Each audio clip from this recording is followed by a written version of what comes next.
बुद्ध मंगलमय पूजनीय संत समाज, सत्संग प्रेमी सम्माननीय भक्त सज्जनों, भक्तिमयी ममता मूर्ति माताओं बहनों, मुझे भी साहिब जी के द्वारा आज्ञा हुई है, आज्ञा पालनार्थ थोड़ी देर कुछ बातें प्रस्तुत है।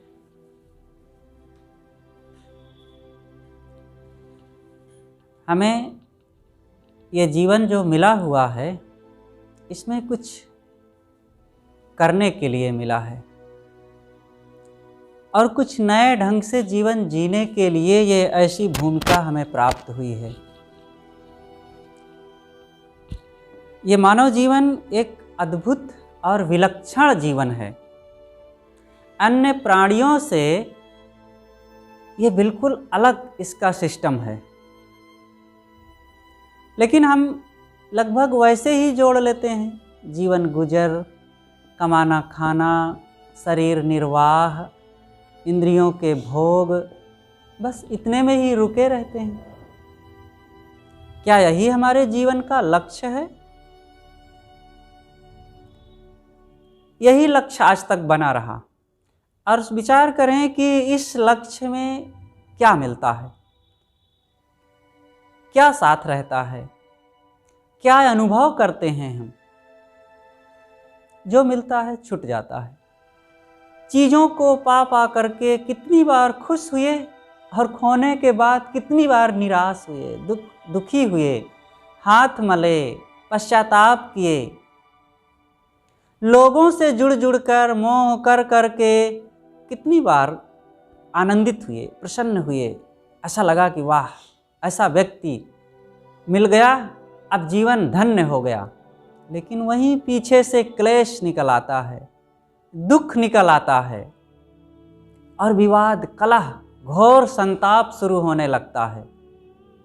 जिन भोगों को भोग करके शब्द, स्पर्श, रूप, रस, गंध, ये 5 विषय हैं, इन 5 विषयों में इतना हम उलझते हैं। ये कोठरियां हैं और हमें भटकाने वाली हैं। भूल भुलैया, लखनऊ में भूल भुलैया है और वहाँ लोग जाते हैं, समझ में नहीं आता किधर से निकलें। ऐसे ही ये हमारे पास जो 5 विषय हैं, ये उस भूल भुलैया से भी ज़्यादा जटिल हैं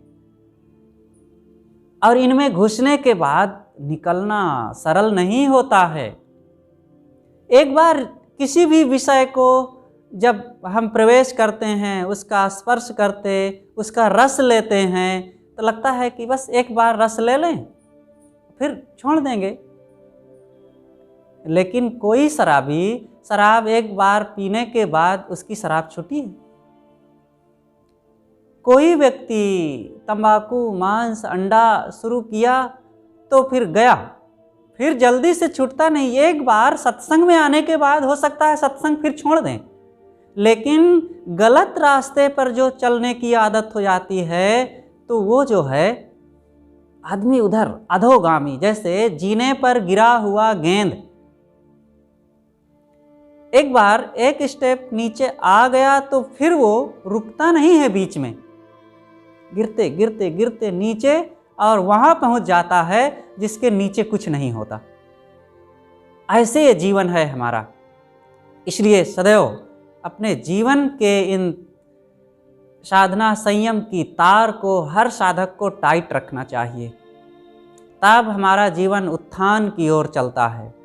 यह पतनोन्मुख, अधोमुख हमारे मन की वृत्ति रहती है सदैव। और ये बात को जो साधक होगा, जो अपने मन को समझता होगा, सुख दुख की भावनाओं को समझता होगा, वो समझेगा। सब नहीं समझेंगे। फुर्सत किनको है? ये भोगों की भाग दौड़ और जीवन के लिए इस भौतिक ऐश्वर्यों को जुटाने के पीछे कहाँ फुर्सत है? लेकिन व्यस्त रहें, बहुत व्यस्तता का नाम लिया जाता है, साहब फुर्सत नहीं है, इतना काम है, इतनी जिम्मेदारियां हैं कि फुर्सत नहीं है।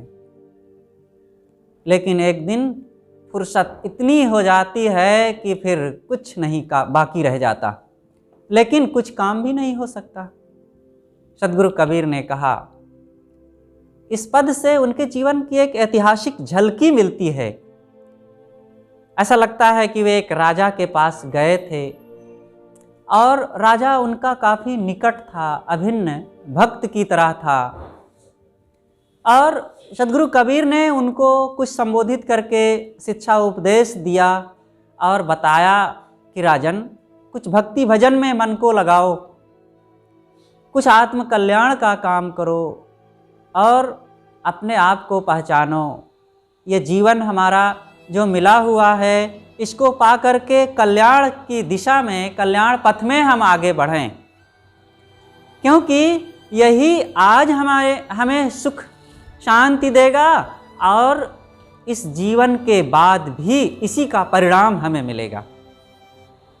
तो राजा ने कहा कि साहब, आप सच कहते हैं, आपकी बातों से लगता है यही होना चाहिए और यही करना चाहिए, लेकिन क्या करूं, बड़ी व्यस्तता है, राजकाज देखना है और घर परिवार की जिम्मेदारियां हैं, इतना बड़ा हमारा राजमंडल और ये सब विस्तार फैला हुआ है, इन सब में फुर्सत कहाँ है साहब, फिर कभी करेंगे और यही करना उचित है, लेकिन आज बहुत व्यस्तता है, फुर्सत नहीं है।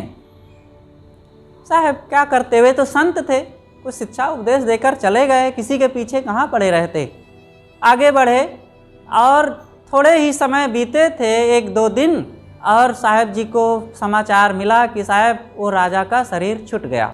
कबीर साहब लौट आए वहाँ से और आए, देखते हैं कि उनकी लाश पड़ी हुई है मैदान में, घर से बाहर रख दिए हैं, लोग काफ़ी रो रहे हैं, दुखी हैं। साहब ने उनको संबोधित करते हुए कहा, अब कहाँ चलो अकेले मीता, उठहु न करहु घरहु की चिंता, खीर खाण घृत पिंड संवारा, सो तनले बाहर कई डारा, जो सिर रचि रचि बांधत पागा, सो सिर रतन बिडारत कागा, हाड़ जरे जैसे जंगल लकड़ी, केस जरे जैसे घास की पूली, आवत संग न जात संगाती, काह भये दल बांधल हाथी, माया के रस ले न पाया, अंतरयम बिलारी हुई धाया, कहाँ ही कबीर नर अजहु न जागा, यम का मुकदर मांझ सिर लागा। ये होना है।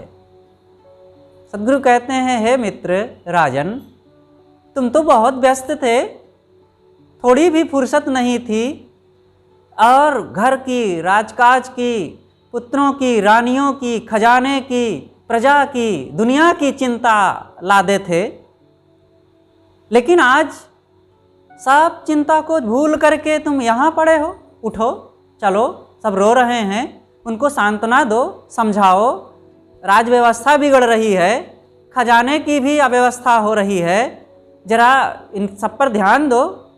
कौन सुनने वाला है?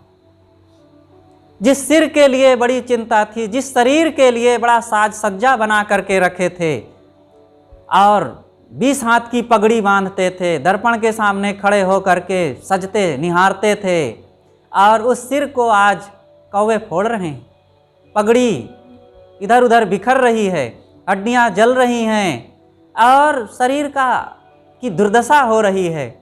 कहाँ चले गए? वो दिन हम लोगों से भी दूर नहीं है, ये होना है सबको, और फिर उस समय ये सब क्या काम आएंगे? एक कठोर सत्य है, हर इंसान को इन बातों को सोचना चाहिए। हम भुलाए रखते हैं, भुलाने से काम नहीं बनेगा, जो सबके लिए अकाट्य सत्य है। गुरुदेव जी कहा करते थे कि गृहस्थ और विरक्त के लिए अलग अलग रास्ते नहीं हैं। जैसे गृहस्थ विरक्त दाल भात सब्जी रोटी खाते हैं तो इनकी भूख मिटती है, तो क्या गृहस्थों को कुछ अलग खाना पड़ता है? उनको भी तो यही खाना चाहिए, तब उनकी भूख मिटती है। जैसे शारीरिक तकलीफ़ों में सब दोनों के लिए एक चीज़ें हैं, वैसे मन की बातों के लिए भी दोनों का एक समाधान है, एक ही रास्ता है मन के दुख को मिटाने के लिए। हमारा मन सदैव से बहिर्वासु बना रहा। उपनिषद चिंतक कहते हैं परांच खानि दृढ़ स्वयंभू तस्मात् परांत पश्चात नान्तरात्मन कश्चित धीरा आवृत चक्षु अमृतत्वमिक्षण। परांच खानि, प्रकृति ने हमारी इंद्रियों को बहिर्मुख बनाया है। सभी इंद्रियां, हमारे पास 5 ज्ञानेंद्रियां हैं, बहुत महत्वपूर्ण ये हमारे साथ हैं। ये 5 इंद्रियां, आँख, नाक, कान, जीभ, चाम, इन्हीं के माध्यम से हम संसार का ज्ञान प्राप्त करते हैं। देखिए, जो हमारे निकट है उन्हीं के बारे में हम सोचते नहीं हैं कभी। जिस साधन से इस संसार को, धन दौलत, घर परिवार, बाल बच्चे, शब्द स्पर्श, रूप रसगंध, खट्टा मीठा, चरफरा, कोमल कठोर, इन सब का ज्ञान करते हैं, इनके बारे में ही नहीं जानते। 5 ज्ञानेंद्रियां, इन ज्ञानेंद्रियों का रात दिन उपयोग करते हैं, लेकिन हम क्या सोचते हैं इनकी क्या दशा है, कहाँ प्रयोग करते हैं, इन प्रयोगों का परिणाम हमें क्या मिल रहा है। आँख, नाक, कान, जीभ, चाम। आँख से क्या देखते हैं? रूप। ये घर मकान, नदी नाले, पेड़ पहाड़, चांद सितारे, नर नारियों के रूप, अच्छे और बुरे रूप, और जितना रूप देखते हैं आँख से, आँख बाहर को ही देखती है, और देख देख कर इसी में रीझते हैं, खींचते हैं, मोह करते हैं, आसक्ति बनाते हैं। उसके संस्कार देख लिए, जैसे हम कोई चीज़ को देखें और देखने के बाद घटना समाप्त, वस्तु समाप्त, लेकिन अब उस देखे हुए विषय का संस्कार हमारे चित्त में रुक गया। अब घटना के बाद भी 2 दिन, 4 दिन, 10 दिन, साल भर, कई साल के बाद भी अब उसको हम सोचते हैं, वो ऐसा था, वो ऐसा प्यारा था, वो ऐसे बुरा था। ऐसे ही हर विषय के लिए, जो खाए, जो सुने, जो छुए, जो भोगे, कोई भी विषय हो, 5 विषय, और इन विषयों को ग्रहण करते हैं, और ग्रहण करने के बाद कालांतर में उसका मनन करते हैं, और उसी में राग और द्वेष उत्पन्न करते हैं, और उसी के परिणाम में फिर राग भी दुख देता है और द्वेष भी दुख देता है। हमने क्या कमाई किया? हमारा क्या हुआ? यहाँ दुख है तो बोए, दुख है तो कमाए, और इन विषयों से हम यही रात दिन प्राप्त करते हैं। जो 5 ज्ञानेंद्रियां हमें विवेक पूर्वक जी करके सुख शांति साधना और प्रसन्नता कमाने के लिए मिली थी, वही आज हमारे लिए बाधक बन गया, दुख कमाने का साधन बन गया। आज जितने गड़बड़ियां होती हैं, चाहे रूप विषय को लेकर हो, चाहे स्पर्श विषय को लेकर के हो, चाहे रस, कोई भी विषय, ये 5 विषय ही दुख का कारण, और घोटालेबाजी, बदमाशी, लूट खसोट, ये सब इन्हीं विषयों के माध्यम से तो होता है। इसलिए हम इन 5 विषयों को नियंत्रित करें और अपने आप को देखें, परखें, और इन इंद्रियों को वश करें, और हम अपने आप को पहचानें। ये जीवन जो मिला हुआ है, ये जीवन बड़ा अनमोल है। इसको पा करके हमें अंतर्मुख होना चाहिए, अपने आप को पहचानना चाहिए। बड़े अनमोल क्षण हैं ये हमारे, भक्ति भजन करने के लिए, साधन और त्याग तप करने के लिए, अपने आप को पहचानने के लिए।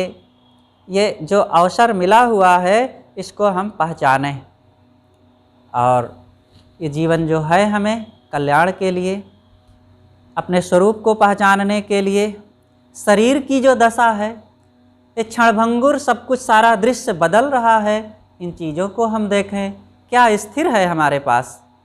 इसलिए हम अंतर्मुख होवें और बाह्य विषयों से मुड़ करके अंतर्मुख होवें, अपने स्वरूप को पहचानें, और हम गुरुजनों से, संतों से ये सीख लेकर के आत्मकल्याण का काम करें।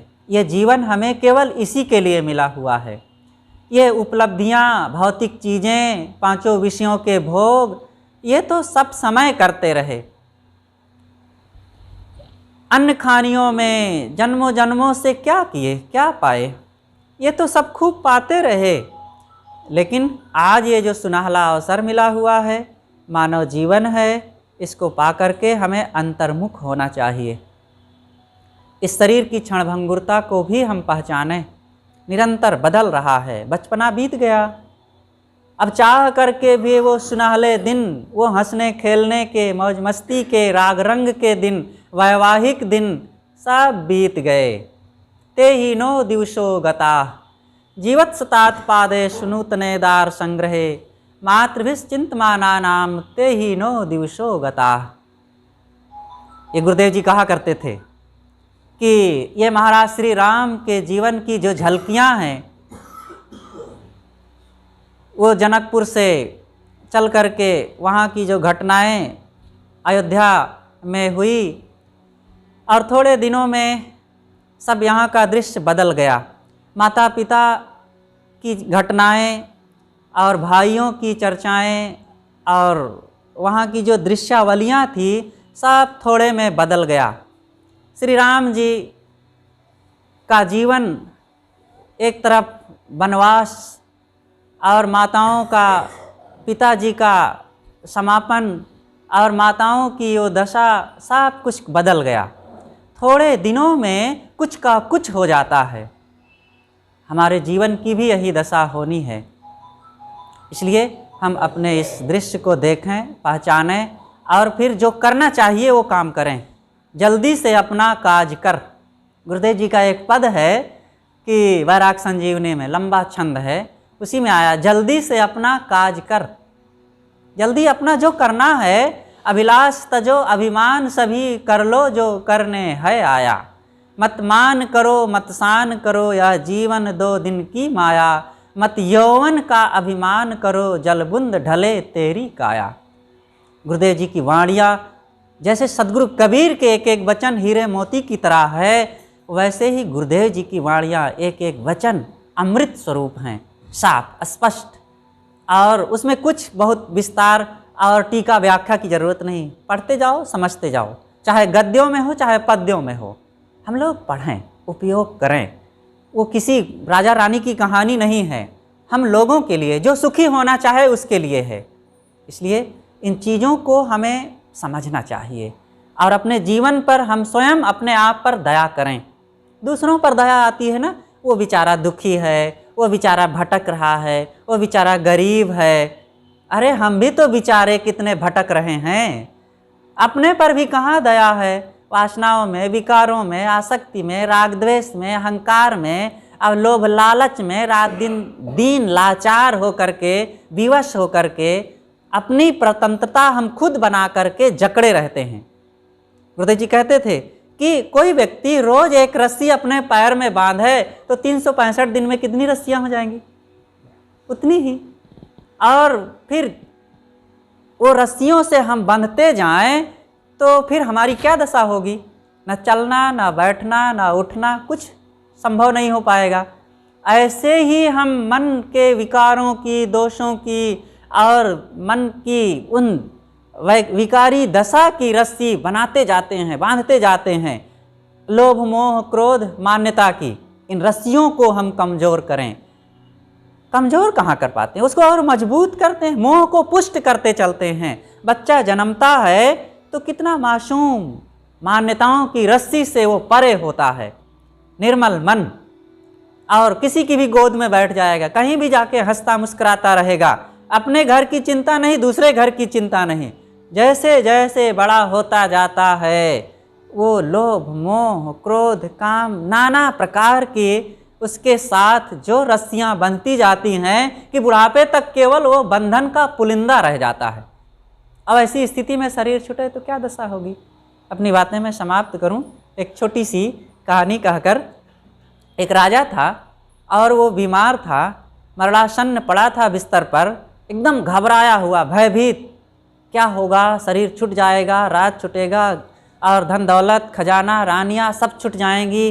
क्या होगा? यहाँ का क्या होगा? मेरा क्या होगा? एकदम भयभीत। एक संत आए, उन्होंने कहा, राजन, एक व्यक्ति था, वो एक छोटे से कमरे में रह रहा था, बहुत छोटा कमरा, और जिस कमरे में रह रहा था वहीं पर मलमूत्र पड़े थे और थूक खखार पड़ा था, हड्डी मांस पड़ा था, बाल रोम और पसीना और नाना प्रकार की गंदगियाँ सब कुछ भरी थी। और वहीं बजबजाता हुआ उस कमरे में वो रहना पसंद कर रहा था। उससे कोई कहे कि भाई यहाँ से चलो, यहाँ नहीं रहना है, तो दुखी हो जाता था। बताओ उस व्यक्ति की बुद्धि कैसी थी? वो समझदार था कि बुद्धिमान था? राजा ने कहा, अरे महामूर्ख वो था, जिस गंदगी में वो रहना चाहता है, कितना वो भोला है, कितना दयनीय उसकी बुद्धि है। संत ने कहा, राजन वह कमरा ये हमारा शरीर ही है। इस शरीर में क्या है? छोटा सा शरीर, कितना संकीर्ण, हाड़ मांस चाम मलमूत्र खून मवाद पसीना खखार थूक और बाल चाम रोम सब भरा है। और वो तब पता चलता है जब रोगी होकर हाँफते कांपते और असमर्थ लाचार होकर पड़े होते हैं। तो अब फिर भी हमें इतनी पकड़ इसमें है, इतना मोह है कि 1 मिनट के लिए कोई कह दे कि शरीर छूट जाएगा, मरने का नाम नहीं लेना चाहते। भाई साहब जी अभी जो कह रहे थे, हमारी वो दशा वैसी होती है जैसे शुतुरमुर्ग। अफ्रीका के रेगिस्तानों में शुतुरमुर्ग होते हैं और जब उनको शेर खदेड़ता है तो भागता है पहले, और जब नहीं भाग पाता, उड़ता कम है, वो नहीं भाग पाता तो वो मरुस्थली जगहों में अपने सिर को बालू में गाड़ देता है। बालू में गाड़ दिया तो वो सोचता है कि अब मैं नहीं देखता हूँ शेर को, तो शेर भी मुझे नहीं देखता होगा। अब पीछे से शेर आता है, पकड़ के चीर फाड़ के खा जाता है। ऐसे ही हम हैं, हम मौत को भुलाना चाहते नहीं। कोई अगर मौत का नाम ले लिया, अरे सुबह सुबह यही चर्चा करना है, मौत, अरे मर जाएंगे, ये होगा वो होगा, डरते रहते हैं, हल हल कांपे बाला जीव। ये भोले लोग, कबीर साहब का डंडा तो सब तरफ चलता है, वो फटकारने में संकोच नहीं करते। जो उच्च कोट के निर्मल संत होते हैं आत्मलीन, वे साफ कहते हैं, अब बिना साफ कहे काम बनता भी नहीं है। ये लीपा पोती से काम नहीं चलेगा। ज्ञान वैराग्य की बातें साफ होनी चाहिए। और जो सच्चा साधक होगा, चाहे संत हो चाहे भक्त हो, वो बहुत सहलाने से काम नहीं, मन सोहरावना ना ही बनावे, सहनशील बनी आप रहावे। सदगुरु विशाल देव कहते हैं, साधक को अपने आप को सोहरावना बना के नहीं रखना चाहिए। हमें कोई मीठ मीठ सुनाता रहे, संभालता रहे, प्यार करता रहे, स्नेह देता रहे और हमें सुविधा देता रहे तो हम खुश रहें, नहीं तो दुखी हो जाएं। ऐसा व्यक्ति कभी कुछ नहीं कर सकता है। मजबूत बने, दुख सुख सहने की हिम्मत रखें। ना सहें ना हिम्मत रखें तो क्या दुख सुख रुक जाएंगे? प्रकृति का प्रभाव रुक जाएगा, बुढ़ापा रुक जाएगा, मौत हम पर दया कर जाएगी, रोग नहीं आएंगे, सब होगा। लेकिन जब हम मन को मजबूत रखेंगे तो ये घटनाएं होते हुए भी हमारी शक्ति बनी रहेगी। सत्संग यही सिखाता है। सत्संग दुख को रोकता नहीं है, लेकिन सत्संग दुख को सहने की शक्ति देता है, और यही शक्ति हमें अर्जित करना चाहिए। और हम संत गुरुजनों से यही सीखें। अपनी बातें मैं यहीं पर समाप्त करता हूँ। बोलिए सद्गुरुदेव की जय। बोलो संत समाज की जय।